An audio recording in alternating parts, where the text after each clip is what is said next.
नमस्कार प्यारे बच्चों, स्वागत है आप सभी का मिंट टॉक इंडिया में। आज के इस वीडियो में हम आपके कक्षा 5 हिंदी की पाठ्यपुस्तक रिमझिम का पाठ नंबर 11 चावल की रोटियां के पाठ के प्रश्नों को हल करने वाले हैं। और ये है पार्ट 2 वीडियो।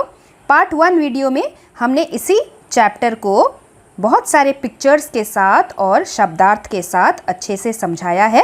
अगर आपने अभी तक उस वीडियो को नहीं देखा तो उसका लिंक आपको इसी वीडियो के नीचे डिस्क्रिप्शन बॉक्स में मिल जाएगा। तो चलिए शुरू करते हैं। सबसे पहला प्रश्न, नाटक की बात। प्रश्न 1, नाटक में हिस्सा लेने वालों को पात्र कहते हैं, कैरेक्टर्स कहते हैं जो नाटक में एक्टिंग करते हैं।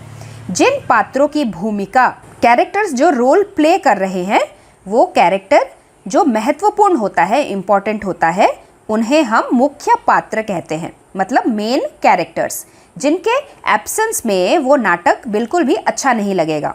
और जिनकी भूमिका ज़्यादा महत्वपूर्ण नहीं होती, उन्हें गौण पात्र कहते हैं। मतलब कि जो कैरेक्टर्स अगर उस नाटक में नहीं भी होंगे तो भी वो स्टोरी कंप्लीट ही रहेगी, ज़्यादा फर्क नहीं पड़ेगा, उन्हें गौण पात्र कहा जाता है। अब बताओ, इस नाटक में कौन कौन से मुख्य पात्र थे और कौन कौन से गौण पात्र थे। तो हमारे इस नाटक में कोको, मिमी और उबातुन मुख्य पात्र थे। कोको इसलिए क्योंकि उसी के पास चावल की रोटियां थी और वो सबसे छुपा रहा था। मिमी इसीलिए इम्पॉर्टेंट है क्योंकि मिमी केले के पापड़ लेकर आई थी। अगर केले के पापड़ नहीं आते तो कहानी और आगे नहीं बढ़ती। और उबातुन इसलिए मुख्य पात्र हैं क्योंकि उबातुन नीले रंग का फूलदान लेकर आए थे बदलने के लिए। इनके प्रेजेंस के बिना ये नाटक आगे बढ़ता ही नहीं और चावल की रोटियां हमेशा के लिए कोको से दूर नहीं जाती और कहानी आगे बढ़ती ही नहीं। तो इसीलिए ये तीनों मुख्य पात्र हैं, जबकि नीनी और तिनसु ये दोनों गौण पात्र है। अगर नीनी एकदम स्टार्टिंग में नहीं आता, डायरेक्ट मिमी ही आती केले के पापड़ लिए हुए तो भी चलता, और अगर तिनसु भी नहीं होता तो भी ये नाटक आगे बढ़ता। तो ये दोनों गौण पात्र हैं। प्रश्न 2, पात्रों को जो बात बोलनी होती है उसे संवाद कहते हैं। मतलब नाटक में हम तो एक्टिंग ही कर रहे हैं, एक्टिंग करते समय हमें जो डायलॉग्स बोलना होता है उन सेंटेंसेस को संवाद कहते हैं, कन्वर्सेशन भी कहा जाता है। क्या तुम किसी एक परिस्थिति के लिए, सिचुएशन के लिए संवाद लिख सकते हो, मतलब कि डायलॉग्स लिख सकते हो कि इसी तरीके का अगर एक और नाटक किया जाए तो उस नाटक में कौन कौन सा बच्चा क्या क्या बातें बोलेगा, क्या क्या डायलॉग्स बोलेगा, उसे लिख सकते हो। इसके लिए तुम टोलियों में भी, ग्रुप्स में भी काम कर सकते हो।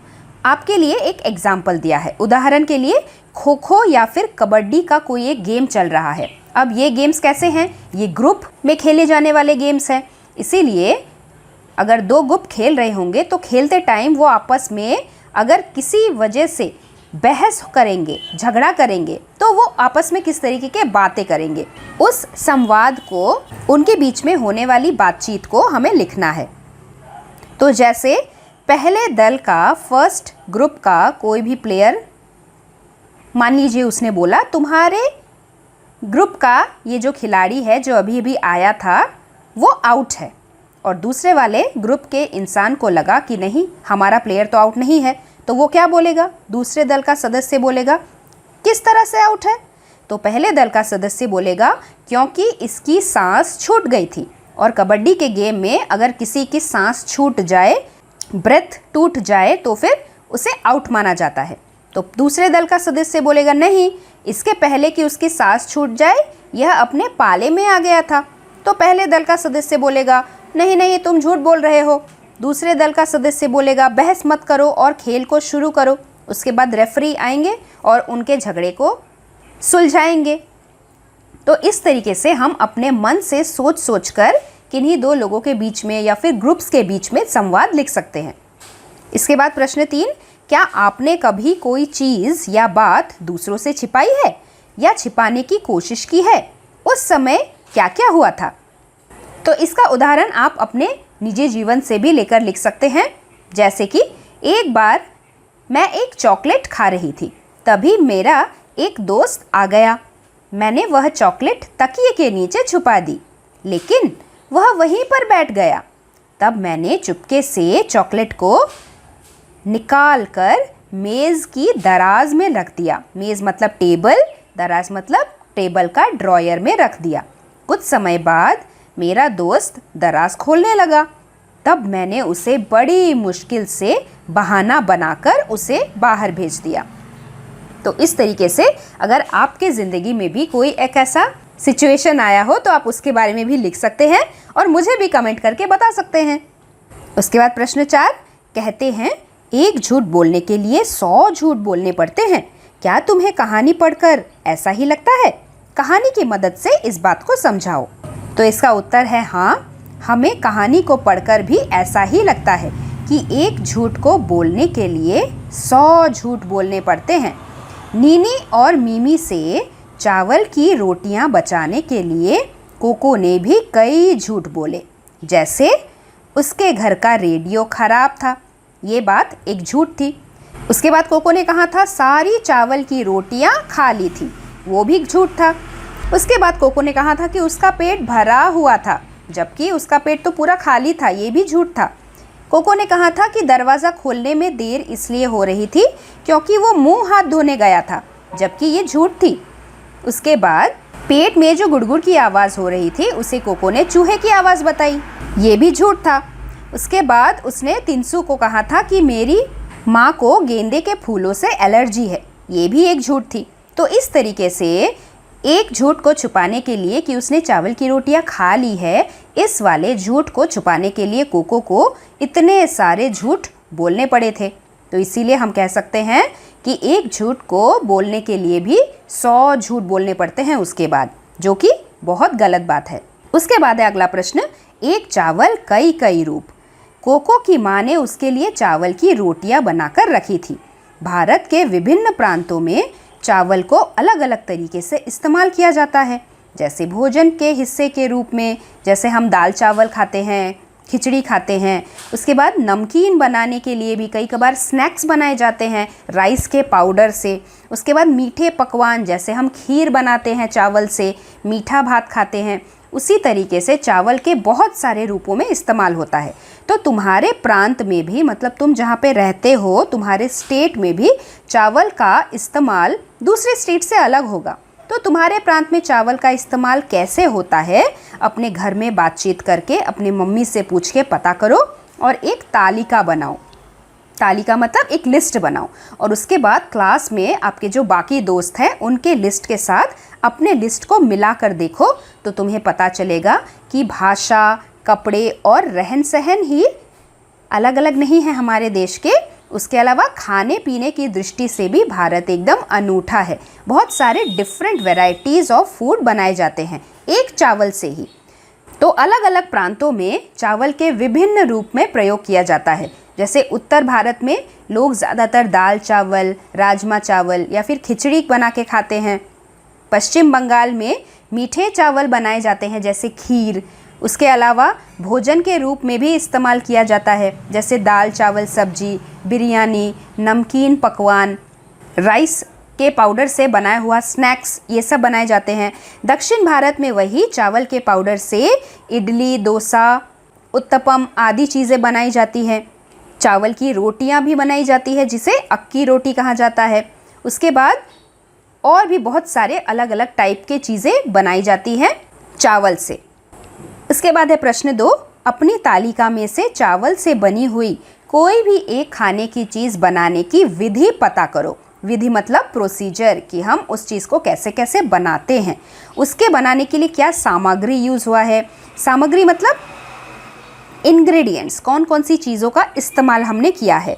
तैयारी हमें कैसी करनी है, तैयारी मतलब प्रिपरेशन, खाना बनाना शुरू करने के पहले हम क्या क्या प्रिपेयर करके रखते हैं। और उसके बाद हमें विधि लिखना है, यानी कि प्रोसीजर। तो जैसे मैंने एग्जाम्पल लिया है खीर का, खीर बनाने के लिए हमें कौन कौन सी सामग्री चाहिए होती है, इंग्रेडिएंट्स, वो है चावल, दूध, चीनी, छोटी इलायची पाउडर, काजू बादाम किशमिश इत्यादि।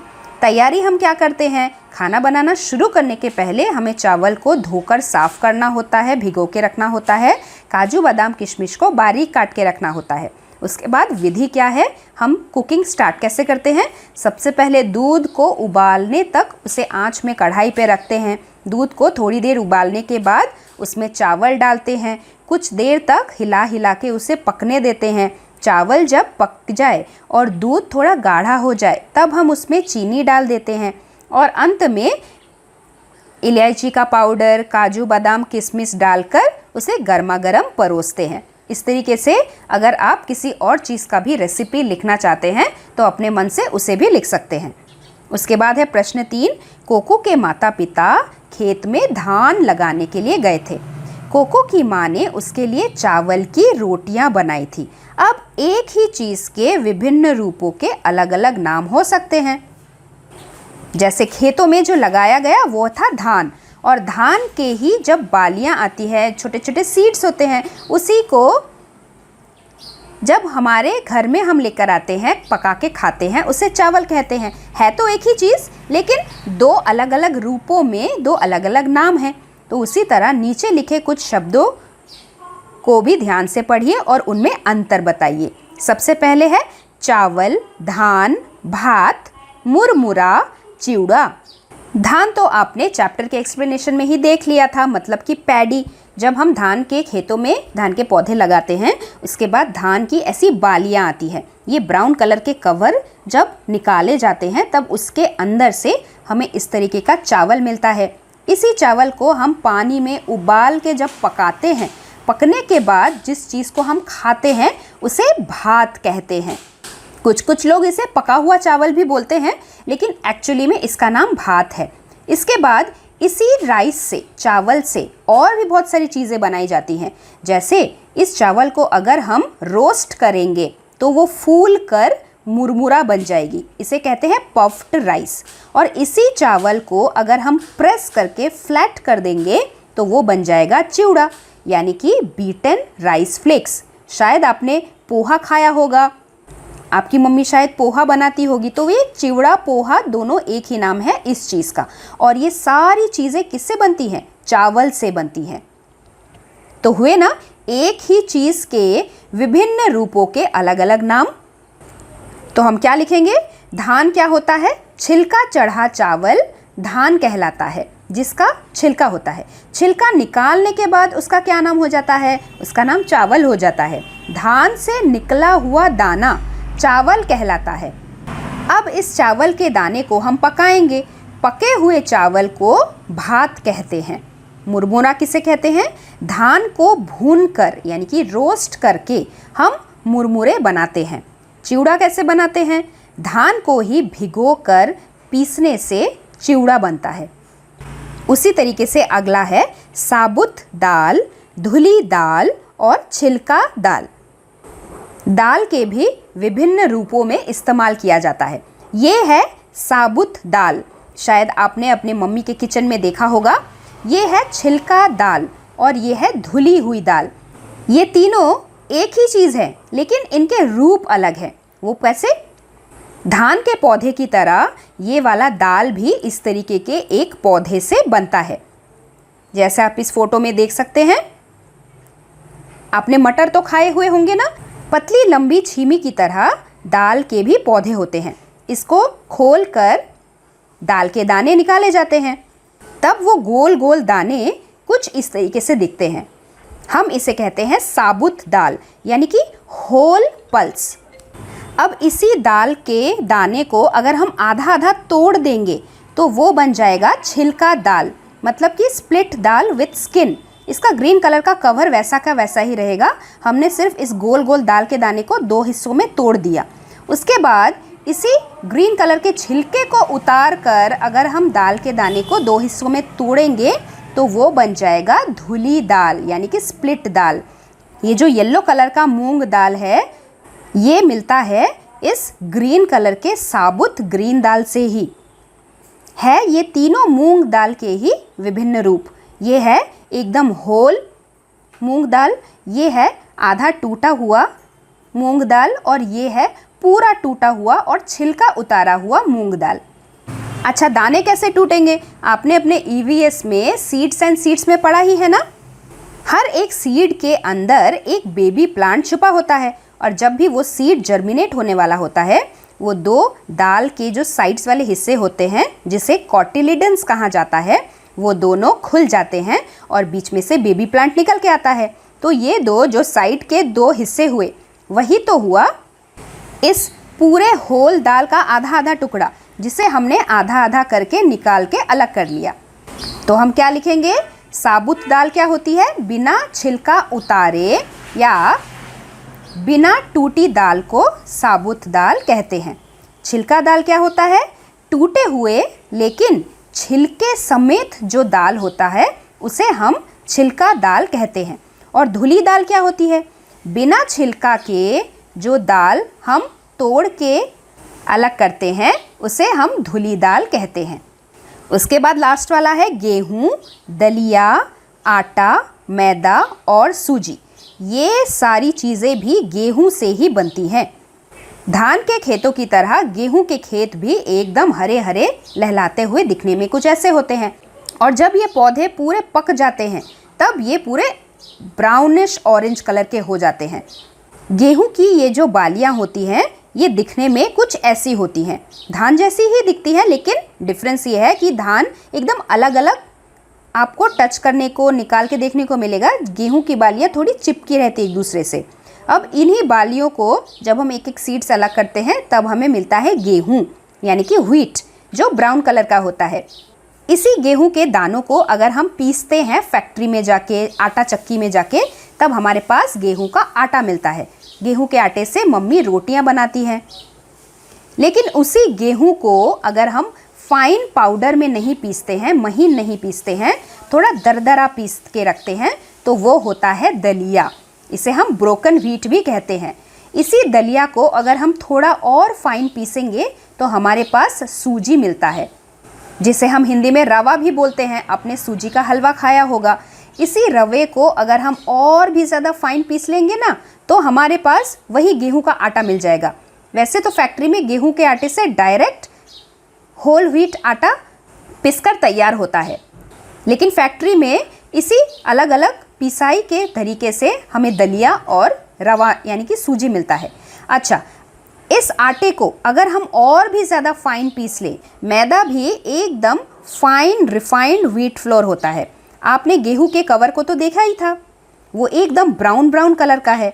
गेहूं के कवर को निकाल के जब पीसा जाता है तब वो मैदा कहलाता है, जिसे इंग्लिश में कहते हैं रिफाइंड व्हीट फ्लोर। तो हम क्या लिखेंगे? गेहूं क्या है? गेहूं के साबुत दानों को गेहूं कहते हैं। दलिया क्या है? गेहूं को मोटा मोटा अगर हम पीसेंगे तो वो दलिया बनता है। आटा क्या होता है? गेहूं को महीन पीसकर आटा बनाया जाता है। मैदा क्या होता है? गेहूं को और भी बारीक पीसकर मैदा बनाया जाता है। और सूजी हमें कैसा मिलता है? जौ आदि अनाज से बना आटा सूजी कहलाता है। जौ भी गेहूं की तरह एक तरीके का अनाज होता है। आगे हम पढ़ेंगे व्याकरण से संबंधित प्रश्न, हम पढ़ेंगे कारक। पहले इस चीज़ को समझ लेते हैं। कोको की माँ ने कल दुकान से एक फूलदान खरीदा था। ऊपर लिखे वाक्यों में जिन शब्दों के नीचे रेखा खींची है ना, वे वाक्यों में शब्दों को आपस में संबंध बताते हैं। अगर हम ये की नहीं लगाते तो सेंटेंस कैसा होता? कोको माँ कल दुकान एक फूलदान खरीदा था। सेंटेंस बड़ा अटपटा लगा ना सुनने में। तो कभी भी सेंटेंस के कनेक्टिंग वर्ड्स जो भी होते हैं, जो किसी भी सेंटेंस के मीनिंग को हमें समझाने में अच्छे से मदद करते हैं, उन्हें हम कारक कहते हैं। जैसे के, में, ने, को, से। नीचे एक मज़ेदार किताब अनारकों के 8 दिन का एक अंश दिया गया है। उसके खाली स्थानों में हमें इसी प्रकार के सही कारक शब्द को लिखना है। तो चलिए पढ़ते हैं। अनारको एक लड़की है। घर डैश लोग उसे अन्नो कहते हैं। तो हम क्या लिखेंगे?